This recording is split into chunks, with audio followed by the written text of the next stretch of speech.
আসসালামু আলাইকুম। আজকে জাস্ট 3টা কোশ্চেনের অ্যান্সার দিব।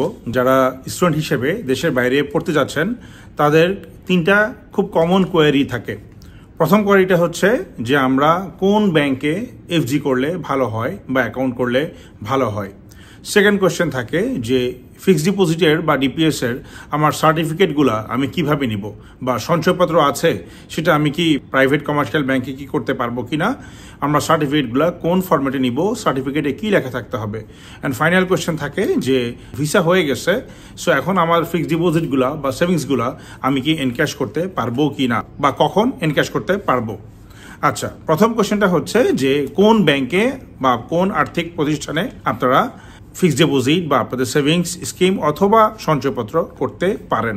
যেহেতু আমাদের 3টা প্রধান সেভিংস হচ্ছে ফিক্সড ডিপোজিট, ডিপিএস, সঞ্চয়পত্র, বহুল প্রচলিত। এছাড়া যদি কেউ জব করেন তাহলে তাদের পিএফ গ্র্যাচুইটিও থাকতে পারে বা আদার সেভিংস থাকতে পারে, শেয়ারে ইনভেস্ট থাকতে পারে। তবে আমি শেয়ার ইনভেস্টমেন্ট নিয়ে আজকে কথা বলবো না। আমি বলবো যে আপনারা কীভাবে ভালো ব্যাংক চুজ করতে পারেন।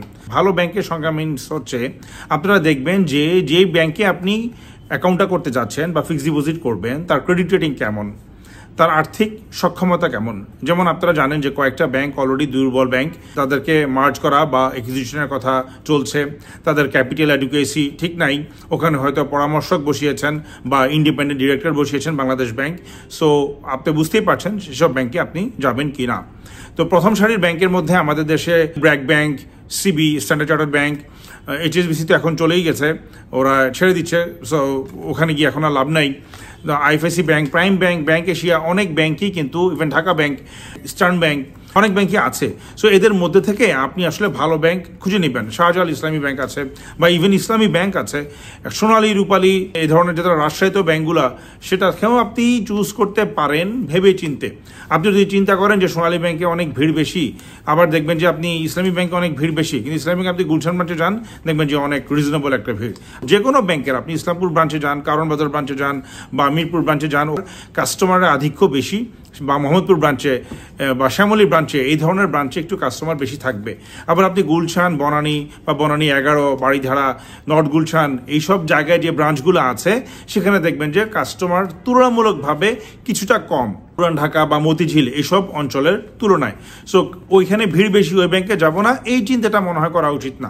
আপনাদের চিন্তা করা উচিত যে ভালো ব্যাংক, এবং আমি যে 3 মাস বা 6 মাসের জন্য বা 4 মাসের জন্য যে টেনের জন্য এফডিটা করছি, তার পরবর্তীতে সেই ব্যাংকটা কি আমাকে ওই এফডিটা আমার যখন প্রয়োজন হবে তখন কি সে আমাকে লিকুইডেট করে বা এনক্যাশ করে ফেরত দিতে পারবে কি না, তার সেই আর্থিক সক্ষমতা আছে কিনা। আমি মনে করি প্রথমে আপনাদের এই চিন্তাটা থাকা উচিত।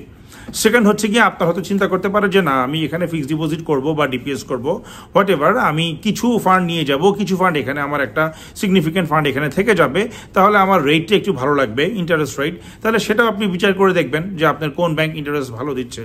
অনেক দুর্বল ব্যাংক কিন্তু ইন্টারেস্ট অনেক বেশি দিচ্ছে, 12-13%। এখন সেই ব্যাংক যদি আপনার মূল টাকাটাই ফেরত না দিতে পারে তাহলে আপনি ইন্টারেস্টের টাকা দিয়ে কী করবেন। সো আপনাকে এটা একটু ভেবে চিন্তে আগাইতে হবে।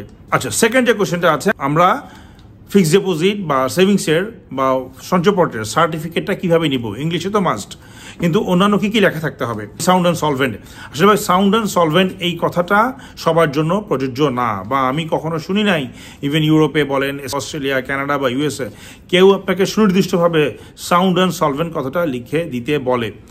এটা বরঞ্চ যেটা বলে সেটা হচ্ছে গিয়ে আপনার যে ফিক্সড ডিপোজিট বা ডিপিএস বা সঞ্চয়পত্র বা অন্যান্য সেভিংস যাই থাকুক না কেন, বা বন্ড থাকতে পারে, এই ধরনের আপনাদের টোটাল ব্যালেন্সটাকে দেখায় সেটাকে ফরেন কারেন্সিতে conversion, equivalent to foreign currency, USD, euro, GBP, অজ বা ক্যাড অথবা জেপিওয়াই, এই ধরনের কারেন্সিতে যদি তারা ইকুইভ্যালেন্ট কারেন্সিতে দেখাতে পারে, আপনি যে দেশে পড়তে যাচ্ছেন সেই দেশের লোকাল কারেন্সিতে যদি দেখাই দিতে পারে, কনভার্সন করে, দ্যাটস ভেরি গুড।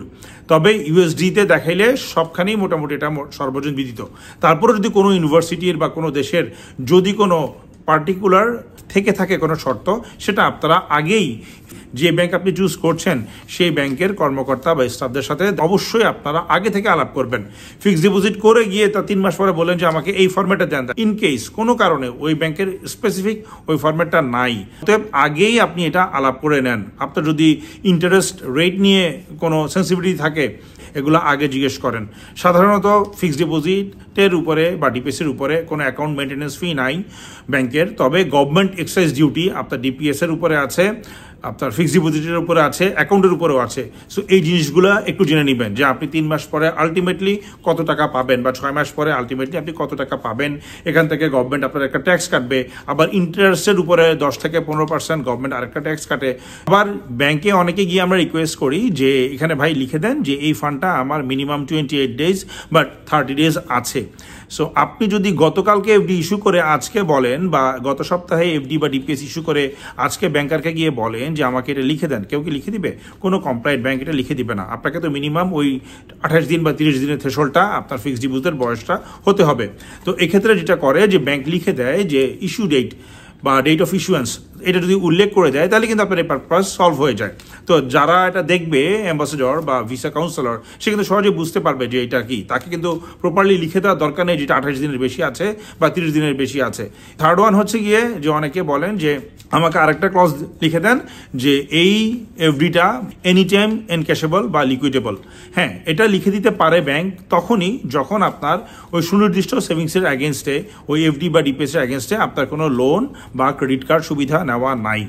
যদি আবার দেখা যায় ফিক্সড ডিপোজিটটা করেছেন ওইটার অ্যাগেনস্টে আপনি কোনো ক্রেডিট কার্ড বা লোন সুবিধা ভোগ করছেন, সিকিউরড লোন বা এসওডি, এসএল যেটাই বলি না কেন, তাহলে কিন্তু ব্যাংক ওই কথাটা সহজে লিখে দিতে চাবে না যে এনি টাইম এটা এনক্যাশেবল, কারণ আপনার তো আগে ওই লোনটা পরিশোধ করতে হবে। আর যদি কোনো ব্রাঞ্চ ম্যানেজার বা কোনো দায়িত্ব নিয়ে লিখে দেয় সেটা তাদের ব্যাপার, বাট ইউজুয়ালি কোনো ব্যাংক আপনাকে লোন বা ক্রেডিট কার্ড থাকা অবস্থায় ওই এফডিটার অ্যাগেনস্টে আপনাকে এক্স্যাক্টলি এই ক্লজটা লিখে দিবে না যে এটা এনি টাইম এনক্যাশেবল। সঞ্চয়পত্রের সার্টিফিকেট ইংলিশে পাওয়া যায়, এটা গভর্নমেন্ট ওয়েবসাইট থেকেও দেয়, আবার চাইলে ব্যাংক নিজের ফরম্যাটেও আপনাকে দিতে পারে, কোনো অসুবিধা নাই। সঞ্চয়পত্র আপনার ফিক্সড ডিপোজিট, ডিপিএস, তারপর গভর্নমেন্ট বন্ড, অন্যান্য বন্ড, ওয়েজানা বন্ড, এগুলো সবগুলোই আপনার ফান্ড হিসেবে ধরে।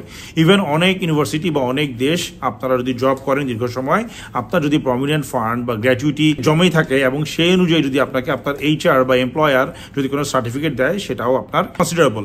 ফাইনালি যে কোয়েশ্চেনটা অনেকে করে যে আমি এই ফিক্সড ডিপোজিট বা ডিপিএস আমার যেটা আছে এটা আমি কবে এনক্যাশ করতে পারবো? ভিসা তো হয়ে গেছে। তো ইউজুয়ালি অবশ্যই ভিসা হওয়ার আগ পর্যন্ত ধরে রাখা ভালো, সবাই বলে, বাট ভিসা হয়ে যাওয়ার পরে আপনি তো ফ্লাই করবেন আরও 2 মাস পরে, 3 মাস পরে, এতটার সময় আমার জানা মতে আপনার ফিক্সড ডিপোজিটগুলো ধরে রাখার দরকার নাই। আপনি যদি মনে করেন যে না আপনার এখান থেকে কিছু পোর্শন রাখবেন, রাখতে পারলে ভেরি গুড, কোনো অসুবিধা নাই, কিন্তু এটা কোনো আসলে বাধ্যবাধকতা আমার জানা মতে নাই।